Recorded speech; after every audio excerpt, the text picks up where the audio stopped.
BJP Telangana అధ్యక్షుడి నియామకంలో అందరి అభిప్రాయాలు తీసుకోవాలన్నారు గోషామహల్ ఎమ్మెల్యే రాజాసింగ్. ఈ మేరకు ఓ వీడియో రిలీజ్ చేశారు.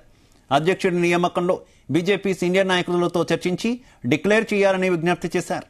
రాష్ట్రంలో బీజేపీకి మంచి గుర్తింపు లభిస్తుందని, తెలంగాణలో వచ్చేది బీజేపీ ప్రభుత్వమేనన్నారు. అలాంటి సమయంలో అందరినీ సమన్వయం చేసుకుని వెళ్లే నాయకుడిని ఎన్నుకోవాలని సూచించారు. సీనియర్ నాయకులతోని చర్చ చేసి ప్రెసిడెంట్ డిక్లేర్ చేస్తే చాలా బాగుంటుంది. ఇవాళ 8 ఎమ్మెల్యేస్ ఉన్నారు, 8 ఎంపీస్ ఉన్నారు, చాలా మంది సీనియర్ నాయకులు ఉన్నారు. అందరితోని ఒక్కసారి చర్చ చేసిన తర్వాత ప్రెసిడెంట్ డిక్లేర్ చేస్తే చాలా బాగుంటుందని నేను వ్యక్తిగతంగా అనుకుంటున్నాను. ఎందుకంటే ఇవాళ మనం చూస్తున్నాం, తెలంగాణలో భారతీయ జనతా పార్టీ గ్రాఫ్ పెరిగింది. ఒకప్పుడు ఒక్కటే ఎమ్మెల్యే ఉండే, ఇవాళ 8 ఎమ్మెల్యేస్ ఉన్నారు. ఒకప్పుడు 4 ఎంపీ ఉండే, ఇవాళ 8 ఎంపీలు అయినారు.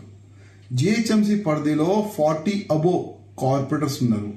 చాలా మంచి ఒక మార్పు మనకు కనబడుతుంది. ఎందుకంటే తెలంగాణ ప్రజలు ఈ బీఆర్ఎస్ రాజ్యం చూసినారు, కాంగ్రెస్ రాజ్యం చూస్తున్నారు.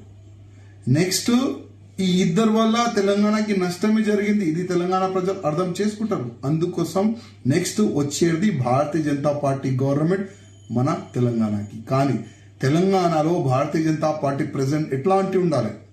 అగ్రెసివ్గా దేశం పట్ల, ధర్మం పట్ల, సమాజం పట్ల అందరికీ తీసుకొని పోయి అట్లాంటి ప్రెసిడెంట్ ని చేయాలని నేను కేంద్ర అధిష్టానానికి వ్యక్తిగతంగా రిక్వెస్ట్ చేస్తున్నా. ఎందుకంటే చాలా మంచి ఒక అవేర్నెస్ ఉంది, మంచి మార్పు